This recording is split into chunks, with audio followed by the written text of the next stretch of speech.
We are all ships rising on a turquoise tide, headed ever closer towards winning the next general election.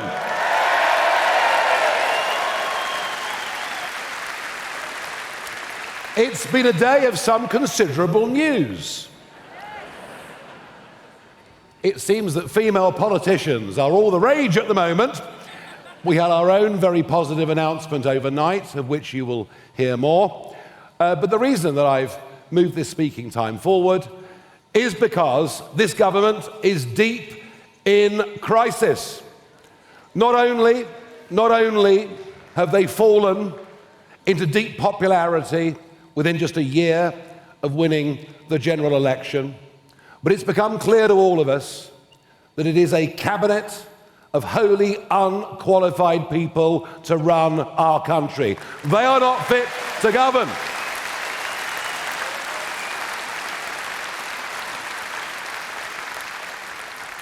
I suppose we're lucky in one way that at least the Chancellor was a senior economist at the Bank of England for 10 years.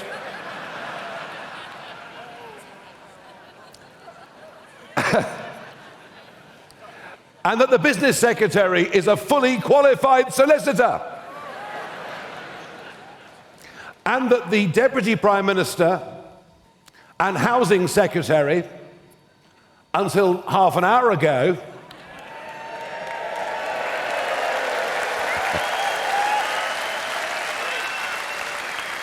is an accomplished property developer and speculator. But you simply can't get away, can you, from being the housing secretary and avoiding £40,000 of council tax. And it screams to entitlement. It screams to a government that, despite all the promises that this would be a new, different kind of politics, is as bad, if not worse, than the one that went before.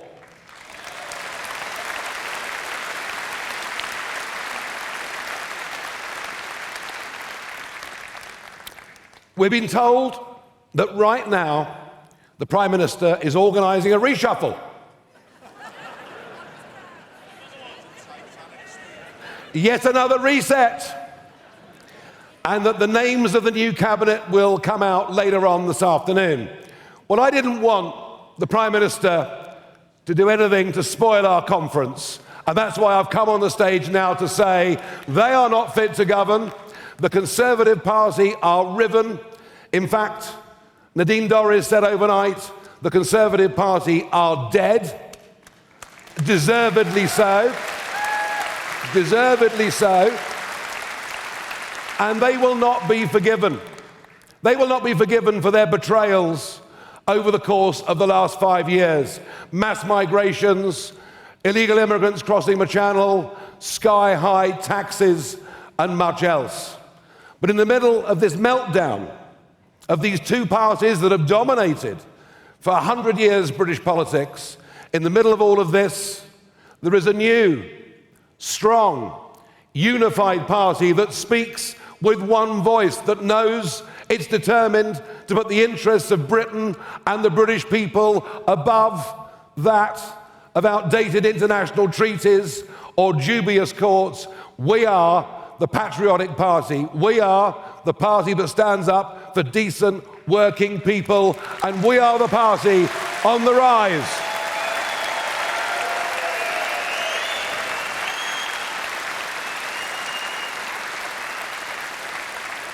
Just think, I stood before you this time last year. At this very conference, we only had a handful of branches around the country. We now have 450 branches that we've set in place.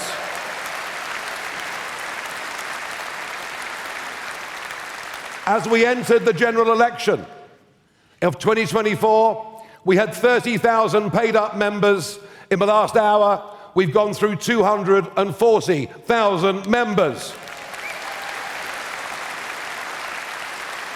This time last year, we had very few councillors. Now we have over 900, and I've got to tell you, Last year I said to all of you, May the 1st is coming. Volunteer to stand in the county elections.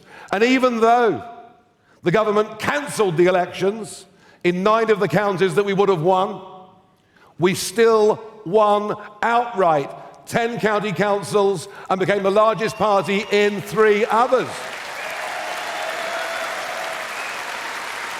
Unbelievable. And I'll be honest with you, as I toured round the country on May the 2nd, I frankly myself couldn't believe just how well we'd done. Couldn't believe the extent to which we'd caught the mood. And the real icing on the cake, and it may only have been by 6 votes, but never let anyone tell you ever again that my vote doesn't count, because it does. And we got Sarah Pochin elected in the Runcorn by-election.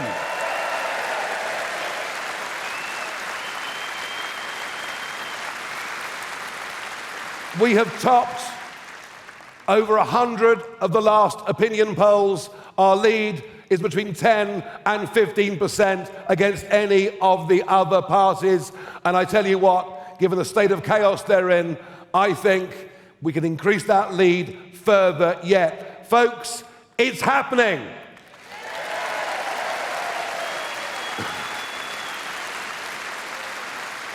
Now the next step is going to be even bigger. Scottish Parliament elections, Welsh Senate elections, and indeed a by-election that will take place in Wales next month.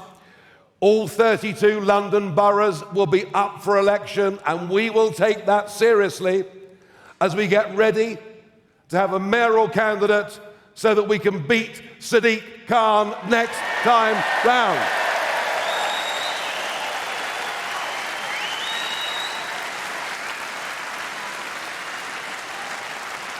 We're going to need up to 5,000 vetted candidates to fight those elections next year. Those elections next year are an essential building block as we head towards a general election. Now, talking of the general election, it's supposed to be in, I know you want it now, but it's not going to come now. The next general election is not due until 2029. But let me tell you, it's all right, I'll cheer you up in a moment. Angela Rayner going, not just as Housing Secretary, but also as elected Deputy Leader of the Labour Party and Deputy Prime Minister, means there will be an internal election in the Labour Party. Already, they're facing the threat of Jeremy Corbyn and Zara Sultana. That's if the two could ever agree on anything, including the choice of a party name. But I put this to you. This battle for Deputy Leader of the Labour Party will be very like the battles they had back in the early 1980s. The left of the Labour Party will rear its voice. We're used to hearing stories of splits in the Conservative Party. We're about to witness a big rift in the Labour Party too. And I think if there is one really big message from me to this conference, I don't think, and the bond markets back me up, and the leftward drift backs me up, and before long, there'll be Labour MPs that reckon they've got a better chance on the Jeremy Corbyn sectarian ticket, because frankly, folks, that's what's going on in our country. We have sectarian politics emerging. I loathe it. But there'll come a point when many MPs, Labour MPs, think they've got a better chance of being re-elected under that ticket, under Corbyn, than they do under Sir Keir. I think there is every chance now of a general election happening in 2027, and we must be ready for that moment.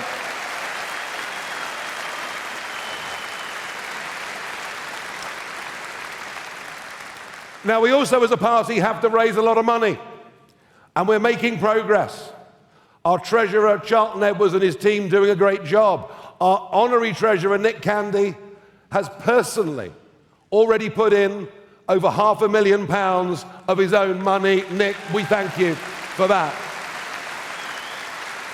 But I want you two in the branches to go out and work and raise money, to volunteer to be candidates, to deliver leaflets, to knock on doors. We need to be the party of activism. And I think all of us believe, don't we, in what we're doing? So we must all play our part and do our bit. But one of the counter-arguments, well, there are two. One is it a one-man band?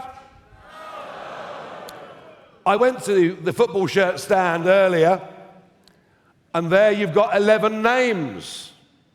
Jenkins, Tice, Pochin, and so on. 11 of our most senior elected representatives. And I stood in the middle and held up the shirt that said Farage, and the BBC asked me, am I a one-man band? I said, look at this lot behind me. And one of the joys of this year has been seeing so many other senior reform figures appearing on television, appearing on radio, writing articles for newspapers. We've broadened the scope, and fresh new people are coming in. People like Colin Sutton, the legendary detective, heading up our Police and Crime Commission. People like Vanessa Frake, the toughest prison governor in the country. And many more talented people will come. And I don't believe that all governments have to be MPs in the House of Commons. That's the convention, but it doesn't work, does it? You appoint people to be a rail minister, an education secretary who have no knowledge of the department they're supposed to run. And we will bring in a ministry of all the talents from all walks of life, and to hell with convention. But that brings me on to the other argument, where I will admit we have some weakness. And that is that none of our senior figures have ever been in government before. Oh, we're beginning to see already, through the county councils that we run, certain obstructions from the civil service being put in our way. And I imagine if we win the next election, we may face similar barriers to the kinds of real change that this country needs. So we need experienced people.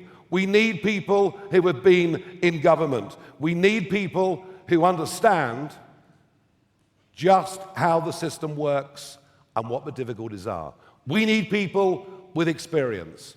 And that is why, after a lengthy debate and consultation, that is why I'm pleased to welcome today to the stage a woman who was served in cabinet as Culture Secretary, a woman who has sold 3.5 million books, a woman who has been on I'm a Celebrity, Get Me Out of Here.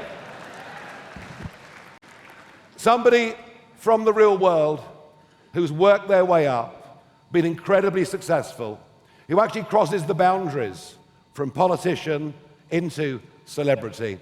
And I'm delighted that we're going to have the experience, the talent, the hard work, and the loyalty of Nadine Dorries, and I'm proud to welcome her onto the stage now.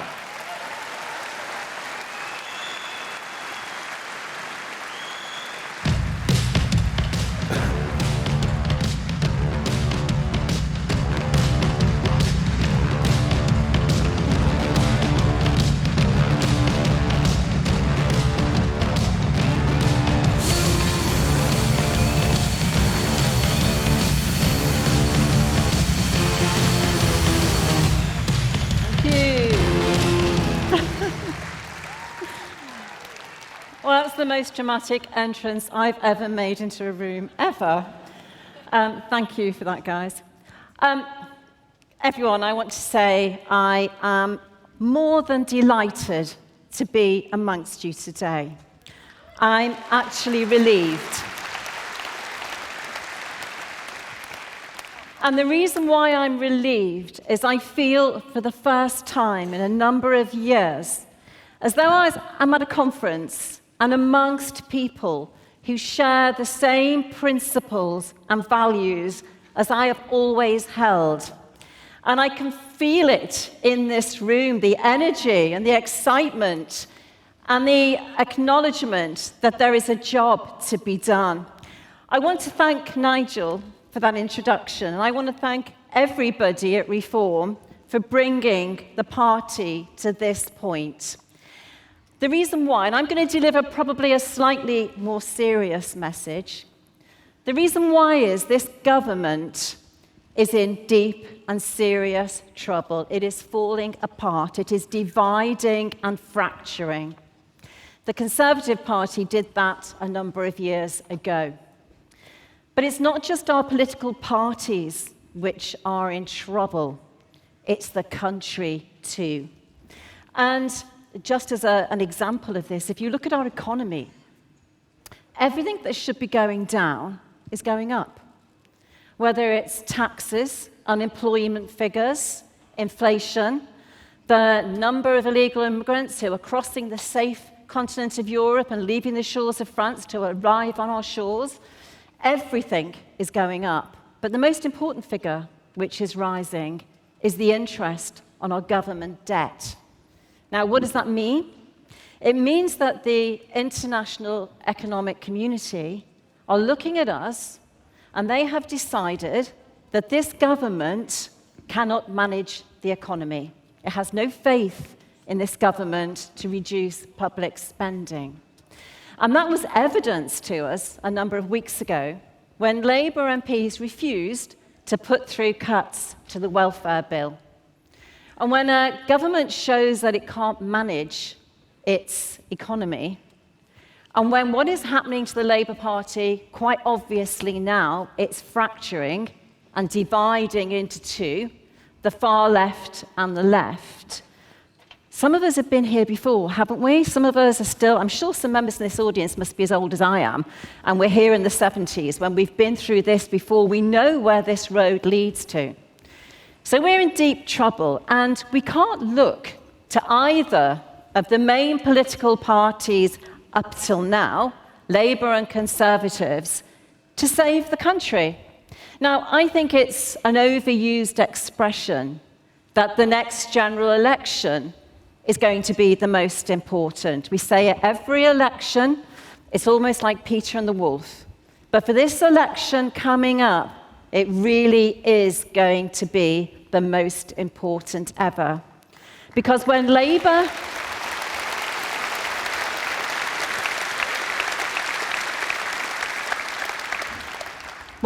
divide, as they are doing, when Corbyn takes off the left, when they unite with the pro-Gaza independents and the new left-wing firebrand leader of the Green Party, and the ragtags and bobtails who will stand as independents during the next general election, and maybe even the Liberal Democrats, we're going to go into an election with two left-wing parties. And what we might face going forward is worse than we've got today.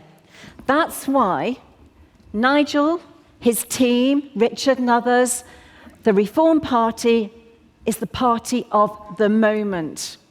Because Reform are going to do things differently, because what we know is the way the Conservative Party have done it over the past few years.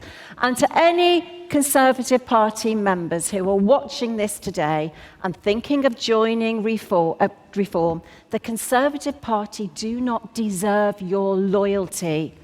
Support Reform. Do the right thing.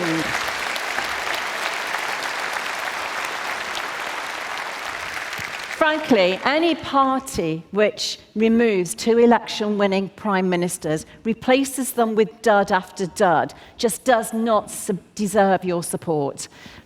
Nigel has got the answers. All summer, I've been debating, what do I do?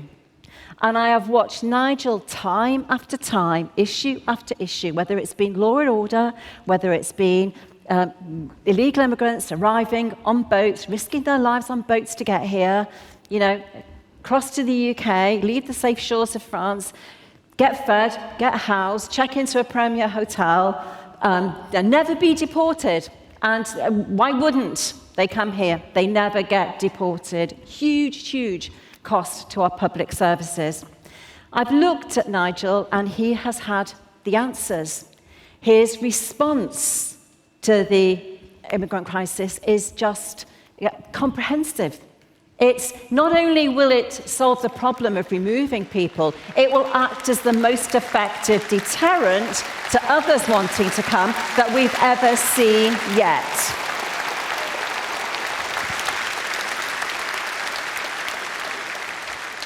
And we know that's the case because it worked with Rwanda. When Rwanda was being put forward and mooted as a plan, the Conservative Party had a way. Its Conservative MPs just didn't have the will because 2/3 of them are Wets and are to the left of the Conservative Party, and they were never going to make it work. And in case you don't know, the majority of Conservative MPs will never support leaving the CHR. So if you think the Conservative Party was divided and it might get its act together for the future, do not be convinced. It will not. Nobody knows how that party works better than I do. It will tell you a tale, it will tell you a story, but it will not walk the walk and it will not deliver.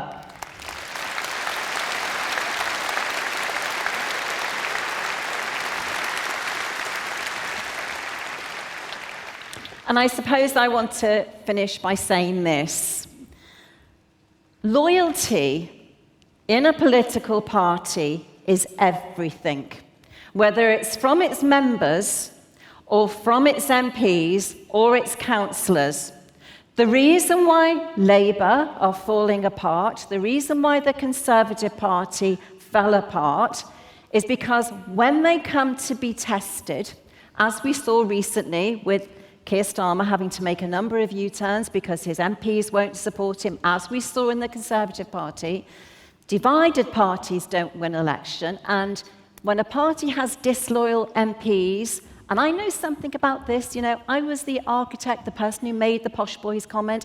I know what it's like to be disloyal. I've been around for 30 years, I learned the error of my ways, but the one thing I know now is, moving forward, what is important is saving our country. And the only way we can do that is with a party which is united behind its leader, united behind the aims and objectives of that party, and solidly foursquare behind what that party wants to achieve moving forward. It is the only way to do it. So I'm going to finish now. I'm sorry, apologies if I wasn't the person to pump up the audience. I came with the more serious message, but it's important. She was wonderful, wasn't she? Thank you. Shall I go now? Very good.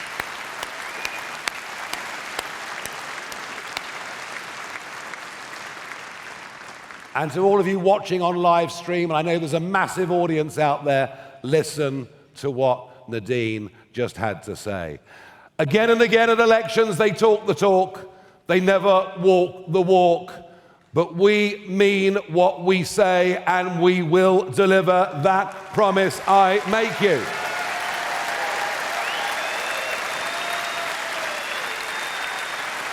Now, Nadine is right. Our country is in a very bad place. It's a mixture between anger and despair. Is it any wonder that the protests have sprung up outside the hotels? We are in economic decline. We are in societal breakdown with law and order. We are in cultural decline. It's as if our leaders have forgotten who we were. And when we want to question it, now they will do everything they can to crush free speech online. We are not going to have this. Our country is without doubt in the most dangerous place it's been in my lifetime. And we are, and I get this in the street from people point at me and say, you are the last chance we've got to get this country back on track. We are the last chance the country's got to get this country back on track.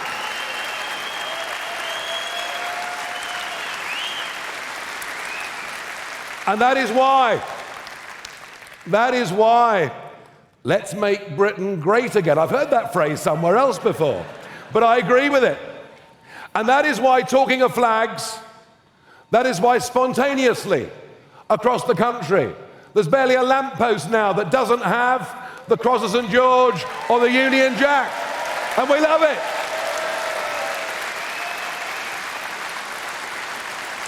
What is going on out there is the British people are sticking two fingers up with every flag they place to an establishment that doesn't believe in Britain, to an establishment that thinks more of the interests of other countries and foreign courts than it thinks about its own people. And those flags say, we have had enough.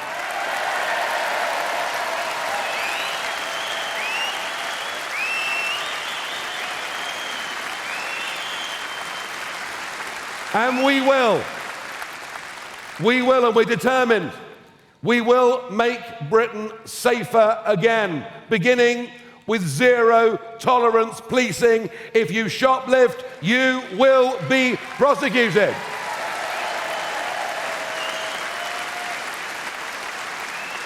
We will bring back genuine stop and search on our streets to drive out knives. We will deport foreign criminals. I'm off to have lunch in a few weeks with the Prime Minister of Albania. I might book a very big plane and take a load with me, I'm not sure yet. And we will stop what is a threat to our national security, what is a danger to girls and women on our streets. We will stop the boats, and we will detain and deport those who illegally break into our country, doing what nearly every normal country around the rest of the world does. You cannot come here illegally and stay. We will stop the boats within 2 weeks of winning government.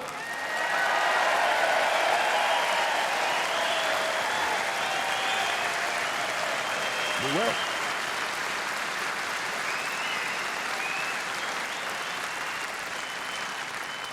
And we will stop dangerous organizations with links to terrorism operating in our country. Quite why we've been so gutless about this, both Conservative and Labour, I don't know.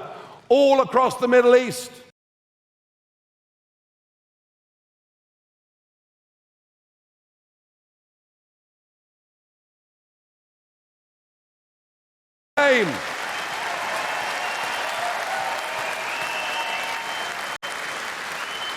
and we will make Britain more prosperous again.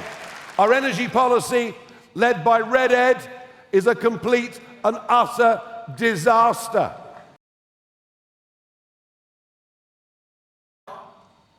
You've heard of her, haven't you? It's all well and good for Kemi Badenoch to say drill, baby, drill. Who was it that put 75% super taxes on North Sea exploration? Who was it that committed net zero to law in this country? They should not be believed. They should not be listened to. We will scrap ridiculous, harmful, wasteful net zero policies. We will start producing our own oil and gas. We will end We will end the full subsidies for renewable energy, which has been going on your bills for years, yet no one told you. We will end Britain being the most expensive country in the world for industrial energy. We will bring cheap energy, and we will do our utmost to re-industrialize Britain, to start making things here that we want and we need. We will save huge sums. We will save huge sums of wasted public money, as our Doge unit has already begun to do in the county councils. We will do that. And we will, over the course of the next months, outline some serious cuts to the welfare budget in this country. It is not fair. It is not fair on people that get up with their alarm every morning, go to work and pay their taxes, for those that choose a different lifestyle to earn more money than they do. It is morally wrong, it is outrageous, and we'll be the party that backs working people.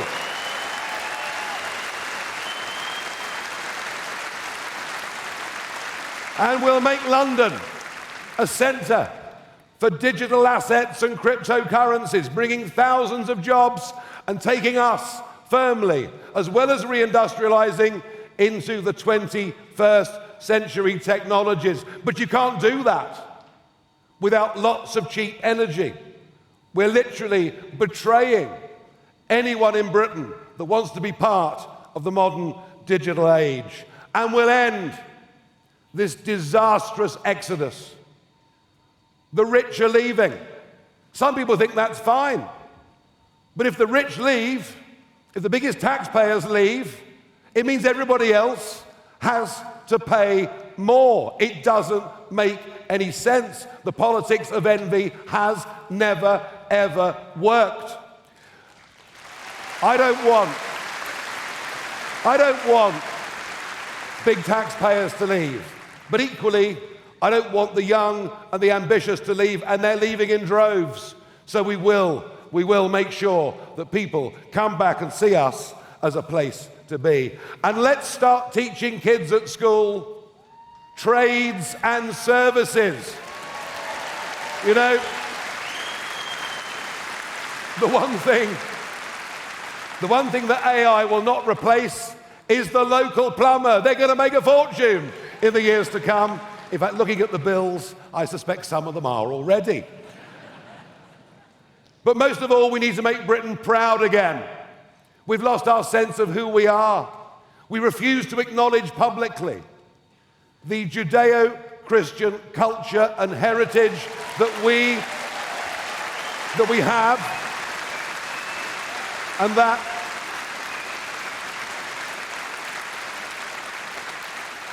underpins everything that we are. We refuse to have our kids' minds poisoned in schools and universities with a twisted interpretation of the history of these amazing islands. We will not stand for it. We will police the streets and not the tweets, and change all of that legislation that is damaging our rights so very, very much. And we will respect our armed forces, and in particular our veterans, who are those who served in Northern Ireland and elsewhere, being hounded for things that happened 50 years ago. That will end. Now, I've laid out just some of our, and I don't apologize at all for the breadth of our ambition, because that's what this country needs. It needs hope. It needs belief. It needs to smile again. It needs to believe in who we are and that we can have a great future if we turn these things round. And I'm going, in order to get all these policies brought together under one roof, and it's a massive workload, I'm going to ask Zia Youssef from this day to be our head of policy to bring all of this together. And I will, in the next few weeks, open up a new department within the party, leaning on the experience that Nadine and others have, and others will come. Others with experience will come, don't worry about that. And we will open a department for preparing for government so that when we win, we can hit the ground running.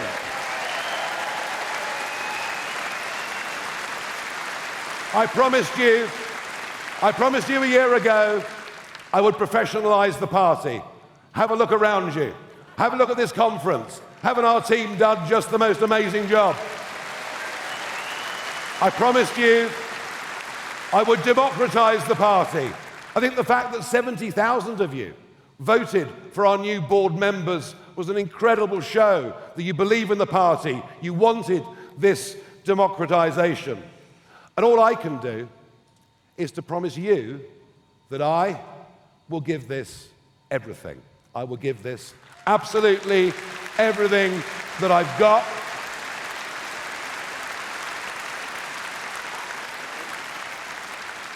No one cares more about the state of this country than I do. I am determined to do something about it. I came out of last year out of retirement to try and lead a movement that would get our country back. I think we're on track. I think we're on our way. I'm proud to lead this party, and I'm proud of you for the amazing contribution you've made to our success over the next year. But I tell you what, folks, that was just the beginning. Thank you very much indeed. Thank you. Thank you. Thank you very